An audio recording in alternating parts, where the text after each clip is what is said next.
সকাল সুপ্রিয় দর্শক, আপনাদের সবাইকে অনেক অনেক শুভেচ্ছা জানিয়ে আমন্ত্রণ জানাচ্ছি ডিপিআরসি এর সৌজন্যে স্বাস্থ্য বিষয়ক আয়োজন ফার্স্ট এইড অনুষ্ঠানের সঞ্চালনায় আমি ডাক্তার ফাতিহা শাফি আছি আপনাদের সাথে আর থাকছি অনুষ্ঠানের পুরোটা সময় জুড়ে। দর্শক, আজ আমরা আমাদের অনুষ্ঠানের বিষয়বস্তু চূড়ান্ত করেছি পুরুষদের বাত ব্যথা ও পঙ্গুত্বে করণীয়। আর এ বিষয়ে কথা বলার জন্য আমাদের সাথে আছেন ডক্টর মোহাম্মদ শফিউল্লাহ প্রধান, বাত ব্যথা, প্যারালাইসিস ও রিহ্যাব ফিজিও বিশেষজ্ঞ, ডিপিআরসি। আমন্ত্রণ জানাচ্ছি আপনাকে আমাদের অনুষ্ঠানে। আপনাকে অনেক ধন্যবাদ। এটিএন নিউজকে অসংখ্য ধন্যবাদ। পুরুষদের বাত ব্যথা এটি খুবই কমন একটি রোগ, পুরুষদের হয়ে থাকে। কোন বয়সে আসলে পুরুষদের বাত ব্যথার সংক্রমণ দেখা দেয়?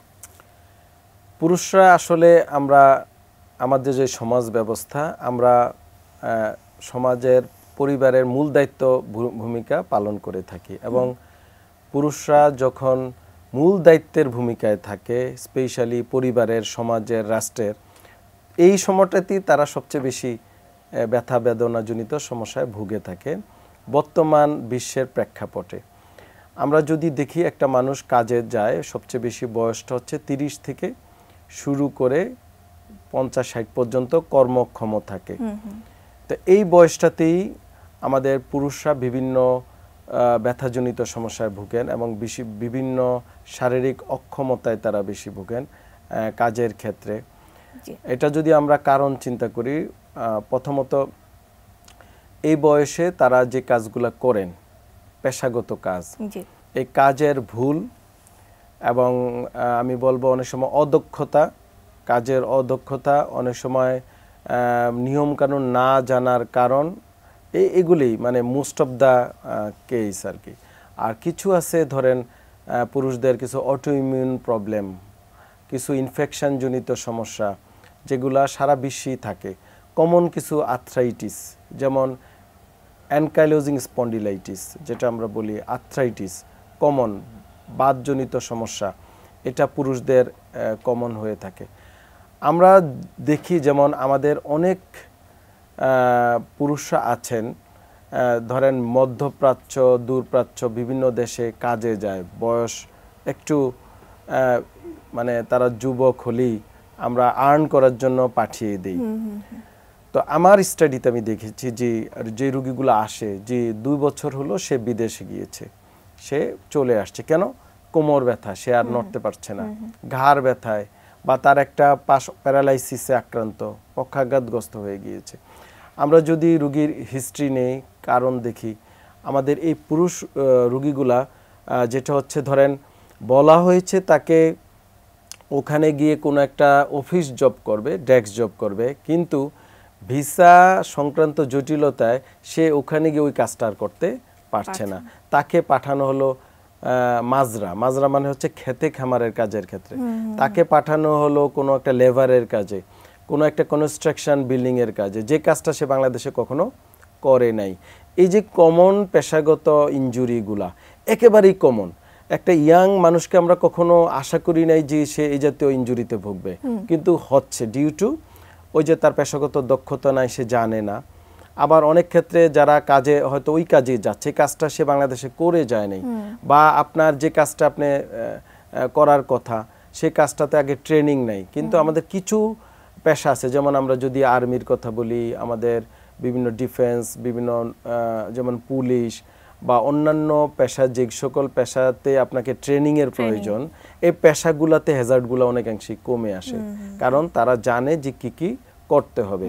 একটা প্রফেশনাল ফুটবল প্লেয়ারের ক্ষেত্রে হ্যাজার্ডটা কম আসে, ক্রিকেট প্লেয়ারের ক্ষেত্রে কম আসে, কিন্তু অন্যান্য যারা পেশাজীবী, যেমন আমাদের গার্মেন্টস ওয়ার্কার, অনেক পুরুষ আছেন গার্মেন্টসে জব করেন, হেভি কাজ করতে, অনেক ডে লেবার আছে, অনেক শ্রমিক পেশাজীবী আছে, ইভেন কি যারা আমরা ডেস্ক জব করি বা বসে থাকার কাজ, ড্রাইভিং, এই প্রতিটা কাজে কিন্তু নিয়মিত ভুল হচ্ছে এবং জানে না যে বসার কাজটা কিভাবে করতে হবে, কম্পিউটারটা কিভাবে ব্যবহার করতে হবে, বা ভারী একটা কাজ কিভাবে করতে হবে। ধরেন একটা পুরুষ, সে ডেস্ক জব করে সব সময়, বা একজন ব্যাংকার, সে বসে বসেই কাজ, সে কোনো কারণে নিজের বাসায় হোক বা অন্যান্য কাজে তাকে ভারী একটা জিনিস হতো, যেহেতু পুরুষ মানুষ, তাকে হতো উঠাতে হলো বা টানতে হলো, কিন্তু সে নিয়মিত এই কাজটা কিন্তু করে না।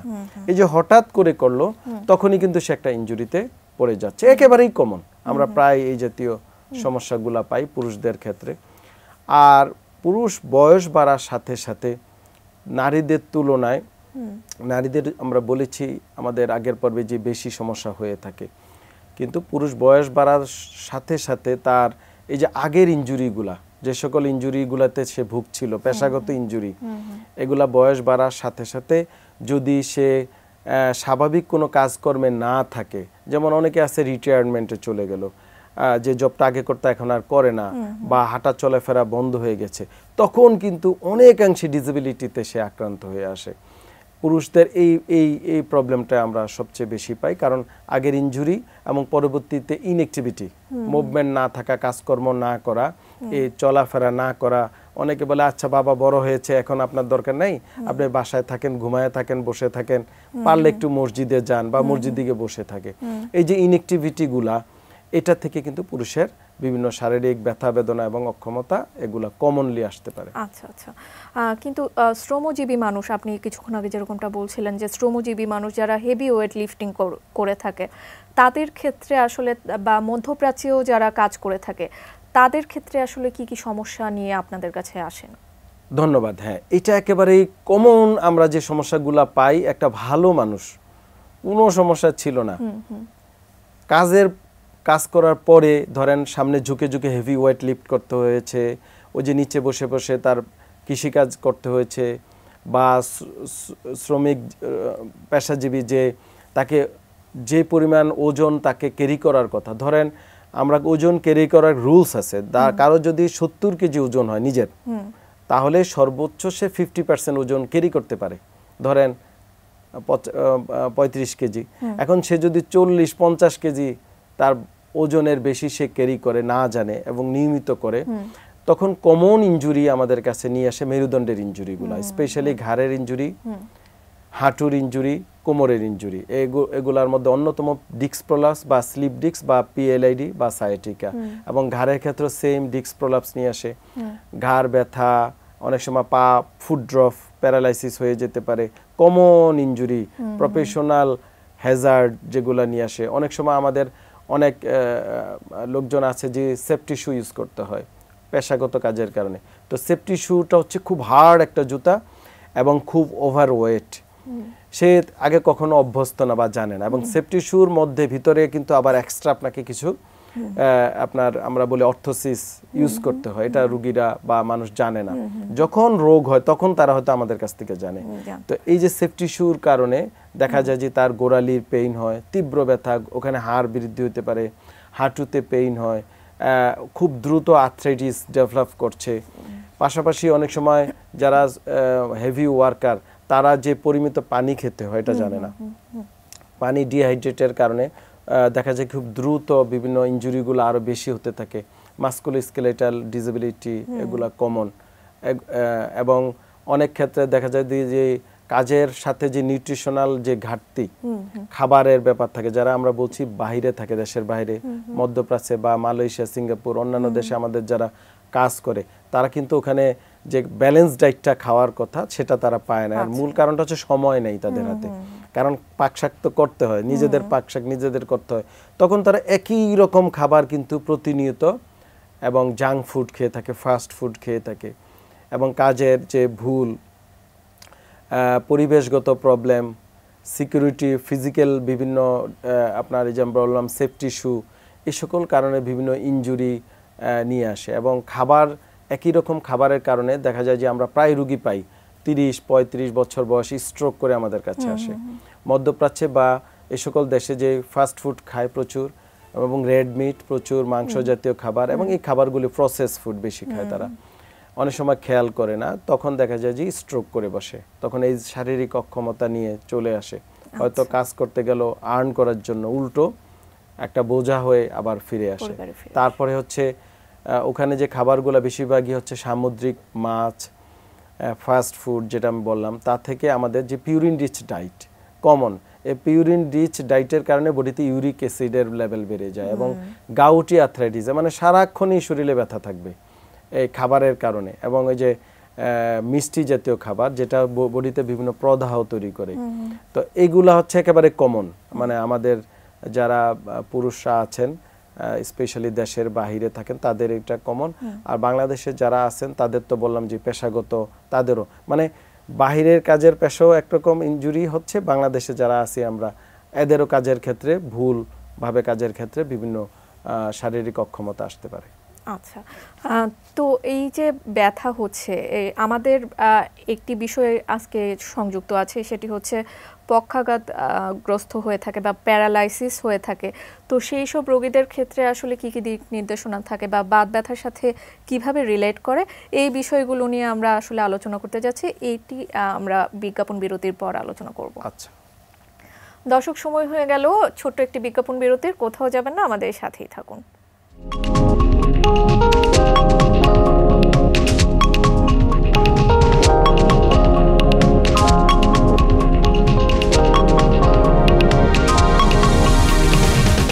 বিজ্ঞাপন বিরতির পর আবারও আমন্ত্রণ ফার্স্ট এইডে। আমরা কথা বলছিলাম পুরুষদের বাত ব্যথা ও পঙ্গুত্বে করণীয়। বিজ্ঞাপন বিরতিতে যাবার আগে আমরা পঙ্গুত্বে আসলে কি করণীয় এবং বাত ব্যথার সাথে পঙ্গুত্ব কিভাবে রিলেট করে সে বিষয় নিয়ে আলোচনা করতে চাচ্ছিলাম। এ বিষয়ে যদি আপনি বিস্তারিত ধারণা দিতেন আমাদের। ধন্যবাদ। আসলে আমরা যেটা বলছি বিরতির পূর্বে যে পুরুষদের কিভাবে আমরা ব্যথা বেদনা আক্রান্ত হয়, যখন একটা রোগী ব্যথা বেদনায় দীর্ঘদিন আক্রান্ত হয় তখন আস্তে আস্তে ক্রনিক যখন হয় বা দীর্ঘমেয়াদী তখন কিন্তু শরীরের ওই অংশের মাংসপেশির শক্তি, নার্ভের কন্ডাক্টিভিটি কমে আসে এবং এটা বয়স বাড়ার সাথে সাথে একদিনে কিন্তু তৈরি হয় না, গ্র্যাজুয়ালি দেখা যায় যে বিভিন্ন চেঞ্জ আছে। ধরেন একজনে কোমরে আঘাত পেল কোনো কারণে, প্রফেশনাল কাজের কারণে, এই যে আঘাত পেল প্রাইমারিলি, এই আঘাতটা 1, 2, 3, 4, 5, 6 বছর পরে ওখানে সেকেন্ডারিলি বিভিন্ন আর্থ্রাইটিস ডেভেলপ করে, চেঞ্জ আসে, হাড়গুলা ক্ষয় হতে থাকে, ডিজেনারেশন হয়, অস্টিওফাইট তৈরি হয়। তখন দেখা যায় যে ওখানে যে আমাদের শুধু হাড় না, যে নার্ভ থাকে, নার্ভগুলা কম্প্রেসড হয়, ক্যানেল স্টোনিস্ট হয়ে আসে। যখন নার্ভাস সিস্টেম ডিজঅর্ডার হয় তখন কিন্তু আস্তে আস্তে তার ওই অংশটা প্যারালাইসিস হয়ে যেতে পারে, একটা পা ফুট ড্রপ হয়ে যেতে পারে, প্যারালাইসিস হয়ে যেতে পারে, 2 পা হয়ে যেতে পারে, ঘাড়ে হলে 4 হাত পা হয়ে যেতে পারে, হাতে হলে একটা হাতে ডিসেবিলিটি আসতে পারে। এগুলো একেবারেই কমন এবং যদি আপনার প্রপার ট্রিটমেন্ট না হয়, যেমন পুরুষদের কমন কিছু আর্থ্রাইটিস আছে, আমরা বলি অ্যানকাইলোজিং স্পন্ডালাইসিস, স্পন্ডালোআর্থোপ্যাথি, এটা পুরুষ বেশি আক্রান্ত হয়ে থাকে। ইয়াং উঠতি বয়সী পুরুষ, ধরেন 20-25 বছর বয়সে রোগটা বেশিরভাগ আমরা দেখতে পাই। এই জাতীয় আর্থ্রাইটিসের ক্ষেত্রে যদি রোগী কি করে, ব্যথার ওষুধ খেয়ে খেয়ে মিনিমাইজ করার চেষ্টা করে, কিন্তু যদি সে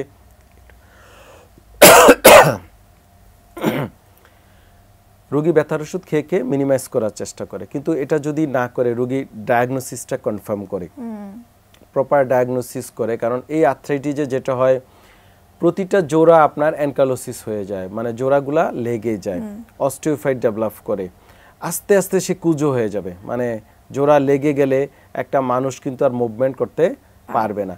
তো রোগী ব্যথা নিয়ে ওরিড থাকে, ওই ব্যথার ওষুধ খেলে ব্যথা কমে যায়, কিন্তু তার যে শারীরিকভাবে প্রতিটা জোড়া অ্যানকালোসড হয়ে যাচ্ছে বা ফিক্সড হয়ে যাচ্ছে ওইদিকে কিন্তু রোগীর কোনো খেয়াল থাকে না। তো এইভাবেই প্রতিটা আর্থ্রাইটিস, প্রতিটা ইনজুরি গ্র্যাজুয়ালি সে আপনার পক্ষাঘাতগ্রস্ত বা পঙ্গুত্বর দিকে রোগী চলে যায়। একটা বয়স হয়ে গেলে তখন দেখা যায় যে পার্মানেন্ট একটা ডিসেবিলিটি আসে, তখন রোগী উপলব্ধি করে যে আসলে আমার তো এখন একেবারেই ব্যক্তিগত লাইফ, ধরেন টয়লেটিং, চলাফেরা, খাবার দাবার, এগুলাতে যখন হ্যাম্পারিং শুরু হয় তখন রোগীরা হয়তো বিভিন্ন দিকে দৌড়াদৌড়ি শুরু করে বা ডাক্তারদের কাছে নিয়ে যায়, আত্মীয় স্বজন তখন একটু সচেতন হয়। এর আগে কিন্তু রোগী অনেক ক্ষেত্রে এটা বুঝতে পারে না।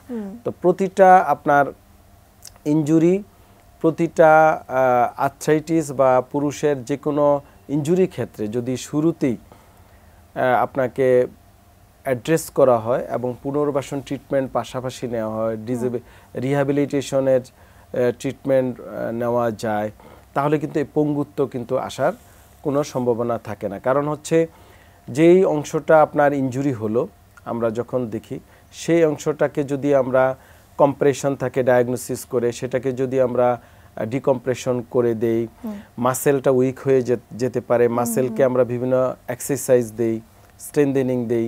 এবং ইনজুরির যে কারণটা, ধরেন পেশাগত কারণ, কম্পিউটার বসে বসে কাজ করছে, সে ল্যাপটপ ইউজ করছে, তাকে যদি আমরা এই ইনজুরির কারণটা বলে দিই এবং সে যদি সেটা কারেকশন করে, ল্যাপটপ বাদ দিয়ে ডেস্কটপ ইউজ করে বা ল্যাপটপটা কারেকশন করে বা কাজের ক্ষেত্রে আমরা তাকে যে আর্গোনমিক্সটা শিখাই সেটা যদি সে মেইনটেইন করে, তাহলে রিপিটেড ইনজুরি হয় না।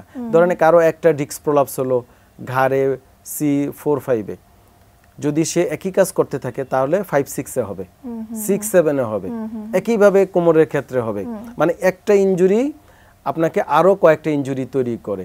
একটা আঘাত পাওয়া, পড়ে যাওয়া, একটা রোড অ্যাক্সিডেন্ট, যদি পরবর্তীতে এই যে আমাদের দেশে যে অনেক মানুষ আহত হলো, আঘাত পেল আমাদের বিভিন্ন আন্দোলনের কারণে, বিভিন্ন অনেক ক্ষেত্রে সারা বিশ্বে বিভিন্ন যুদ্ধ বিগ্রহের কারণে, তো তাকে আমরা কি করি, প্রাইমারিলি এসব রুগীকে আপনার বিভিন্ন সার্জিক্যাল ম্যানেজমেন্ট বা মেডিকেল বিভিন্ন ম্যানেজমেন্ট দেওয়া হচ্ছে রুগীকে বাঁচিয়ে রাখার জন্য বা তাকে মোটামুটি একটা পেইন ম্যানেজমেন্টের জন্য। কিন্তু এই যে রুগী আঘাত পেল, এটা কিন্তু আফটার 6 মান্থ বা কয়েক বছর পরে কিন্তু তার কিন্তু আস্তে আস্তে শারীরিকভাবে সে ডিসেবল হয়ে পড়বে, অক্ষম হয়ে পড়বে।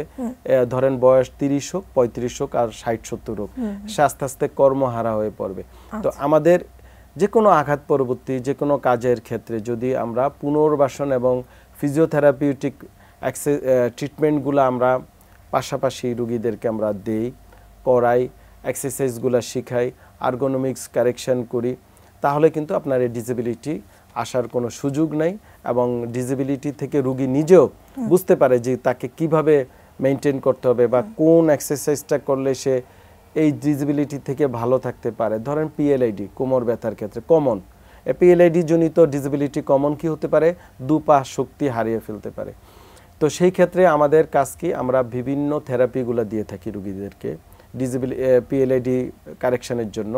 পাশাপাশি তার যে পায়ের মাসেলগুলা, স্পেশালি মেরুদণ্ডের যে মাংসপেশি এবং যে অ্যানাটমিক্যাল যে স্ট্রাকচারের সাথে জড়িত লিগামেন্ট, অন্যান্য আমাদের মাস্কুলোস্কেলেটাল সিস্টেমটাকে, তার অ্যানাটমিক্যাল পজিশনটাকে হোল্ড করার জন্য আমরা বিভিন্ন এক্সারসাইজ দিয়ে থাকি, যেটা শুয়ে শুয়ে করতে হয়, অনেক ক্ষেত্রে দাঁড়িয়ে করতে হয়, কাজের ক্ষেত্রে করতে হয়, বিভিন্ন অ্যারোবিক এক্সারসাইজ দিয়ে থাকি, বিভিন্ন আপনাকে তাদেরকে অর্থোসিস বা প্রস্থেসিস দিয়ে থাকি, আর্গোনমিক্স কারেকশন দিয়ে থাকি এবং রুগীকে এডুকেটেড করি, জি আপনি এভাবে করবেন, এভাবে করলে এই সমস্যাটা হতে পারে। যদি তারা দেখা যায় যে সেভাবে করে, তাহলে কিন্তু আপনার এই ডিসেবিলিটি প্রিভেনশন অনেকাংশেই সহজ হয়ে যায় এবং আসে না। আচ্ছা, সেক্ষেত্রে চিকিৎসাটা আসলে কি দিয়ে থাকেন আপনারা, আর চিকিৎসা নিলে রোগী কি সম্পূর্ণরূপে ভালো হয়ে যেতে পারে কিনা সে বিষয়ে জানবো। ধন্যবাদ। এবং অনেক রোগী বলে স্যার চিকিৎসা নেওয়ার পর কি আবার ব্যথা আসতে পারে কিনা বা ডিসেবিলিটি গ্রো করতে পারে কিনা, এটা খুবই ইম্পর্টেন্ট। প্রথম কথা হচ্ছে পুরুষদের যে কোনো শারীরিক অক্ষমতা, বাত ব্যথা হোক, যেটি হোক, সেটা আমাদেরকে কিন্তু চিকিৎসককে আগে আইডেন্টিফাই করতে হবে যে তার রোগটা কি। যেমন আমরা কমন এখন যেটা বললাম যে বিভিন্ন আঘাতের কারণে কমন সমস্যাগুলো আমরা পাচ্ছি, কাজের ক্ষেত্রে কমন সমস্যাগুলো পাচ্ছি। এখন তাকে যদি আমরা বলি হ্যাঁ ডিউ টু দ্যাট রিজন, যে আপনি যে কাজটা করেছেন এই কাজটাতে আপনার এই ভুলটা ছিল, তাহলে সে আর ভবিষ্যতে তো এই ভুলটা সে করবে না। এবং যে ভুলের কারণে তার যে পেইন হচ্ছে বা যে ইনজুরিটা হচ্ছে বা যে মানে তার যে লস হলো শরীরে, সেটাকে আমরা বিভিন্ন থেরাপিউটিক ম্যানুভার আছে, বিভিন্ন থেরাপির মাধ্যমে আমরা, যেমন যদি কারো একটা মাসেল ধরেন পায়ের মাংসপেশিগুলো দুর্বল হয়ে পড়লো, দুর্বলতাটাকে কাটানোর জন্য আমরা যেমন বিভিন্ন ফ্যারাডিক স্টিমুলেশন দিয়ে থাকি, ফ্যারাডিক কারেন্ট, গ্যালভানিক কারেন্ট। এই কারেন্টগুলোর কাজ হচ্ছে আমাদের যে নার্ভ ইম্পালসকে আরও শক্তিশালী করে, প্রপার ইম্পালসিংয়ের মাধ্যমে আমরা নার্ভকে সতেজের মাধ্যমে আমরা মাসেলকে আবার স্টিমুলেট করি, যেমন মাসেল ঠিকমতো কাজ করতে পারে। পাশাপাশি তার প্রদাহ, যদি কোনো কারণে যে রোগ হোক বা ডিজিজ ডিজঅর্ডারের কারণে যেখানে তার প্রদাহ হচ্ছে, ব্যথা হচ্ছে, সেখানে আমরা যেমন বিভিন্ন ইলেকট্রোথেরাপি দিয়ে থাকি, লেজার থেরাপি। লেজারের কাজ হচ্ছে ইনফ্লামেশন বা প্রদাহকে হিলিং করা, কমিয়ে ফেলা। আমরা বিভিন্ন যেমন ইন্টারফারেন্সিয়াল থেরাপি আছে, মিডিয়াম ফ্রিকোয়েন্সি কারেন্ট। এর কাজ হচ্ছে এট এ টাইমে পেইন কমাবে এবং সোয়েলিং থাকলে, ইন্টারনাল যদি কোনো ব্লিডিং বা কোনো ইনফ্লামেটরি এক্সুডেট থাকে বা সোয়েলিং থাকে, সেটা সে সার্কুলেশনে ফিরে দেয় বা কমিয়ে ফেলে। যেমন হাই ফ্রিকোয়েন্সি সাউন্ড আমরা বলি আলট্রাসাউন্ড থেরাপি। তো আলট্রাসাউন্ডের কাজ হচ্ছে মাইক্রো সেলুলার লেভেলে সে মাইক্রো মেসেজের মাধ্যমে সেলের মধ্যে যে আপনার যে আদান প্রদান আয়ন এবং অন্যান্য এক্সট্রা সেলুলার ইন্টারসেলুলার ম্যাট্রিক্সের যে আদান প্রদান, এই আদান প্রদানগুলোকে সে আবার রিগেইন করে।